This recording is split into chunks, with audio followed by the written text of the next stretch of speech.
જય મહાદેવ હર, જય ભોલેનાથ. મોવાથી હખવદર અમે ભાવનગર રાજાની ટ્રોલી ગાડી હાલતી, ટ્રોલી કહેવાય, અને 11 વાગે નીકળે, પાવો વાગે, 5-8 કિલોમીટર ગામ છોટા હોય ગામડા, ત્યાં પણ એની વિસલ સંભળાતી, ઘડિયાળું હતી નહીં, ભાવનગરના રાજાની ગાડી હાલતી. અને પાવો વાગે, વિસલ વાગે, ગાડી નીકળે ત્યારે બધાને ઘરનાને ખબર પડે કે ભાઈ બપોરના 11 વાગવા જોવે, એમ 11 વાગે નીકળે છે. 5-10 મિનિટ વહેલા મંડી હોય, લાંબો ફરક ન હોય ભાઈ. તો એ ગાડીમાં અમે કાકાદાના 2 ભાઈઓ અમે બેઠા. અમારી ખુદનો અનુભવની વાત છે બાપા. મારા દાદાનો દીકરો અને હું બે ટ્રોલીમાં બેઠા. ટ્રોલીમાં બેઠા પછી એ હખવદરના પાટીએ ઉતરી ગયા. હખવદરના પાટીએ ઉતરી ગયા, નાથી પછી હાલવું પડે 1.5-2 કિલોમીટર ખારામાં. ખારામાં હાલ્યા જતા હતા, ધીમે ધીમે ધીમે ધીમે હાલ્યા જતા હતા. મારા ભાઈને પાણી ભળી જાય, હું દરેક ગાંદરું બાથરૂમ રહેતો આવું કે સારું. તે હું આમ થોડોક હાલીને એમ છેટો ઊભો રહ્યો, આમ ઘણો હાલી ગયો, 2 નડાવા અને બાવળની કાઢ. તે સામે પાટલું પાણીનું ભર્યું હતું. પાટલું પાણીનું ભર્યું હતું તે ત્યાં એક બોકડો આવ્યો પાણી પીવા. 4-4 ફૂટ પગ લાંબા અને ડોકી એટલી એવી દરીખેવી અને પેટ એનું લાંબુ, આમ બહુ લાંબુ, બહુ એટલે બહુ, અને પગ લાંબા ભાઈ 4-4 ફૂટ. અને આમ કરી આમ નમ્યો અને પાણી મોઢું ભરાયું, પાણી પીવે. મેં કીધું હારો આ બોકડો કંઈક વિચિત્ર છે, અમને કાંઈ ખબર નહીં ભાઈ. મેં કીધું આવો બોકડો મેં પહેલી વાર જોયો. આ માણા નથી જોતા આપણે કે અમુક પછી કંદરૂપા હોય ને કાંઈક નિયળ વગરના હોય ને. મેં તો હમણાં એક છોકરાને જોયો પર્સનમાં, આ માથું છે ને આવડું મોટું માથું, આમ હાવ ગળી ગયેલો. માણામાં હોય તો મેં કીધું પશુમાં હોતું હશે આવું કંઈક હશે એમ. અમારો ભાઈ બાથરૂમ બે ને આવ્યો મારી પાસે. મને કે હાલ્યો આપણે હળવું હાલીએ. મેં તો ઉભે રહ્યો કે હું. મેં તો ઓલ્યું જનાવર શું છે જોવો તો. જોઈને મને કે હાલ હો. મેં કીધું શું છે પણ. મને કે એ તો કંઈક વિચિત્ર ઓલું છે, અહીં ન ઉભું રહેવાય કે આ ભૂત જેવું છે કંઈક. મેં કીધું ભાઈ ભૂત કાંઈ નથી, આપને આવા સીન દેખાય આપણીથી હું તો કેવું જોવે. મેં કીધું આ ભૂત કેવું કાંઈ. એ કે નહીં ભૂત જ છે, હાલે બોકડો ભૂત છો.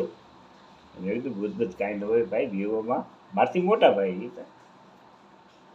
પછી થોડાક અમે હાલ્યા. એ ખાડો પાણીનો વટી જાય. એ પાણી પીતો હતો. પાણી તો પીતો હોય ન પીતો હોય, પણ એવું આપણે ડ્રેસ તો દેખાણું એમ. તે અમે હાલ્યા થોડાક હાલીને પાછું વળીને જોયું. ને ત્યાં કાંઈ કેવું સપડાક. પછી દાદાના છોકરાને કોઈ પાછું વળીને જોવો તો દેખાય કાંઈ. એ કે કાંઈ છે નહીં. મેં તો એ પાણી પીને ઉયું કાઢમાં. હવે હું હાલવા મળો મેં કીધું. દાદાનો છોકરો વિશે મને કે ભૂત છો. મેં તો ભાઈ ભૂત કાંઈ નથી, તાવ ન આવે જોઈજો હો. મેં કીધું ભાઈ આ ભૂત કરીને તાવ ન આવે બે જતા નહીં. મેં કીધું કાંઈ ભૂત કાંઈ જેવું છે જ નહીં.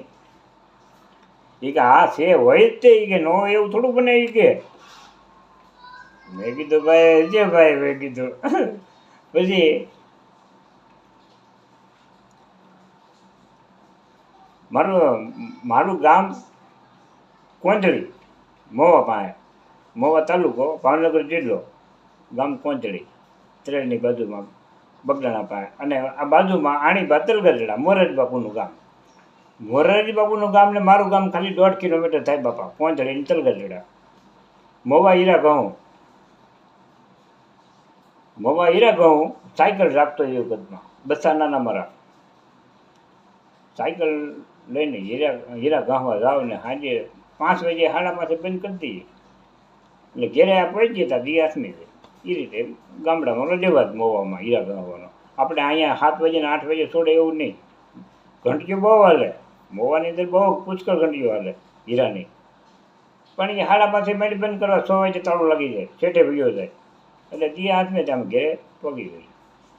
સાયકલ રાખું. અને ઉમરિયાદર ગામ અમારે આડું આવે. ઉમરિયાદર વેટ્યો ત્યારે હું બીડી પીતો. અત્યારે બીડી તો મેં 10 વર્ષ મેકી દીધી બાપા.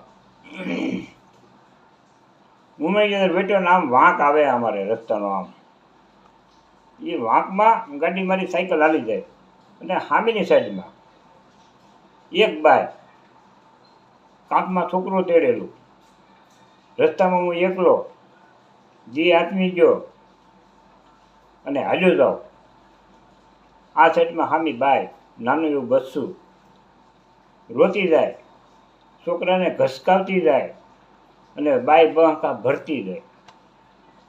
આ દ્રશ્ય મેં જોયું.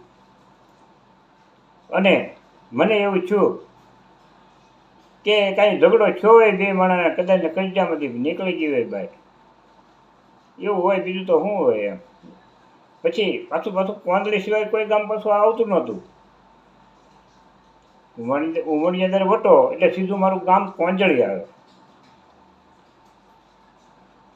એ ઉમરિયાદરનો વાઘ વટી જાય ને, થોડીક સાયકલ અમારે વાહન હાલે ને, સાયકલ હાલે ને, એક ભૂત વડલો કહેવાય. ભૂત વડલો કહેવાય, બહુ જોરદાર વડલો છે. ત્યાં બધા બે હે, પાણી પીવે, બધું છે, કાંઈ હશે નહીં એવું, ખાલી નામ ભૂત વડલો. પછી એ બેન છોકરાને સરોટિયા ભરતી જાય, બાય બહકા ભરતી જાય અને બોલતી જાય. બોલે એ આપણે શબ્દો સમજાય નહીં, લોલો વળે એવું લાગે આપણને. પછી એ થોડીક સાયકલ આગળ હાલી ગઈ મારી, એ બાય પાછી થોડીક થઈ ગઈ. પછી મેં સાયકલ ઊભી રાખી. મને મનમાં એવું બેન તારે ક્યાં ગામ જવું છે ને ક્યાં જવું છે ને ક્યાંથી આવ્યું છું, આ મારે પૂછવું. મેં સાયકલ ઊભી રાખીને ખિસ્સામાં લઈ આ મોઢેર હતો, દોસ્તો એ મોઢેર હતો, બાઈ ઓલી સાઈડમાં હતી. તો બીડી જગવી મેં, બાકી તો લાઇટર જગવી બીડીને છટ મારીને પછી આમ જોયું ને, બેન મળે નહીં, ગાયબ થઈ ગયા બેન. પછી નાન્યા મેં આખી બીડી પીધી, આજુબાજુ બધે જોયું ફરતું, પણ બેન દેખાણા નહીં.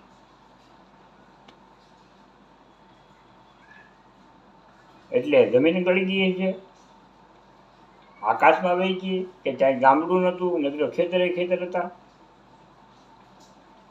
પછી આખી બીડી મેં શાંતિથી ત્યાં પીધી, બધે જોયું. કેમ થયું હાલું, મને ભ્રમણા જ નથી ને. પણ આ દ્રષ્ટિ મેં જોયું, પણ આપણને કાંઈ બહુ ઓલું લાગ્યું નહીં. મેં તો હોય ભાઈ, સમય છે ભાઈ, હોય એનું કાંઈ ચોગડિયા ફેરતા હોય એવું નથી. આ બે કિસ્સા મેં જોયા મારા નજરે સામે. અને ત્રીજો કિસ્સો મારા ગામની અંદર. 7 વાગે ઘેરે આવ્યો. ઘેરેથી ગામમાં મને કે તમે શાક થોડુંક લેતા હો ટિફિનનું. મેં તો સારું. કોલટમાં રહીએ અમે, વચ્ચે નેરું આવે, નેરાના હામા કાંઠે આ સાઈડમાં હરિજન નિવાસ નેહડું કહેવાય. તે હરિજન નિવાસમાં મેરડીમાનું મંદિર, જ્યાં સત્યનારાયણ ભગવાનની કથા હાલે અને માયકમાં એ બોલે ભાઈ ગોર બાપા. અને એ શબ્દ મારે કાને અથડાણા. મારું આકર્ષણ ત્યાં ખેસાણું મંદિરે. મારે મંદિરે જવું છે બાપા. ચાપ તો હું ઘેરે લઈને જાહેર જ તે, મને વેગલ્યો એટલે મારા ઘરના. પછી હું મંદિર તરફ વળ્યો. મંદિર હરિજનનું હતું, મેરડીમાંનું. માં તો બધાની છે ભાઈ, ગમે ત્યાં જાઓ, આપણે કોઈ જવામાં અબડાવતા નથી ક્યાંય. હવે એ મંદિરે ગયો, હું જતો હતો મંદિરે, પડથારે પહોંચ્યો અને સત્યનારાયણ ભગવાનની કથા એ ગોર બાપા એટલી બધી સોલિડ વાંચતા હતા ને, મારા કાને શબ્દો અથડાણા. એક પૈસ્ટો મને મારું આકર્ષણ ત્યાં ખેંચાણું. મેં તો મારે મંદિરે ઘડીક બેસવું છે અને મારે કથા સાંભળવી. ખાલી એક આજ જો સાંભળું ને તો મારું બસ એવું મને થઈ ગયું. એવું એવા શબ્દો બોલતા હતા ગોર બાપા, એકદમ ચોખ્ખું અને માણસને સમજાય એમ. અને હવે બધા કથા સાંભળવા બધું વાતું જ કરતા હોય ને, પ્રસાદ આવે તો પ્રસાદ ખાઈને વહી જાય બાપા. પ્રસાદ તો એને આવેલો જે પૂજામાં બેઠો એક જ સાંભળતો હોય, બાકી સીતારામ. પછી મંદિરે ગયો, તબલા કાઢ્યા, નમ્યો, એક પગીચા ત્રણ હતા. ને એમાં હું આમ નમસ્કાર કર્યો મા ભગવતીને, અને ઉંમર આવે મંદિરનું તો ઉંમર આવે ને બહાર, એ સ્પષ્ટ કર્યો હું. અને એક છોકરાને આમ બહાર આવવું, મારે એને બહાર પગ મેકવો ને મારે અંદર પગ મેકવો, તો એ એક જ ઉંમરે અમે બે ભેગા થયા. એનો બહાર પગ ગયો ને મારો અંદર પગ ગયો. એવો ભડાકો બોલ્યો ને, હું ભાળું એમ સીધો રોડ માથે ઘા થઈ ગયો, માણાનો ઘા થઈ ગયો.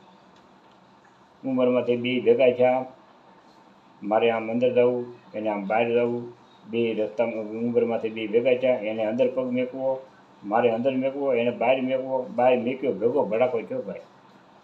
એનો બહાર એક પગ, મારો એક અંદર પગ, બે અમે ઊભા મંદિર ઉંમરે ઊભા ભેગા થયા.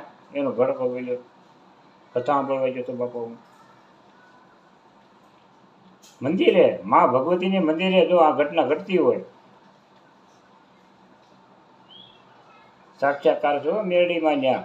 હા, પણ આ ચોઘડિયું થવાનું હોય ગમે ત્યાં થાય છે. અને જેની હારે ટકરાવવાનું હોય એની હારે ટકરાય છે, બાકી કાંઈ ન થાય. કોઈ વસ્તુ ગમે ત્યાં દુનિયાના પડમાં જાય કાંઈ ન થાય. હું અંદર ગયો કથા બેન થઈ ગઈ ભાઈ. ઓલો રોડમાંથી પીડ્યો, લોહી નાખવાનું નીકળી ગયું.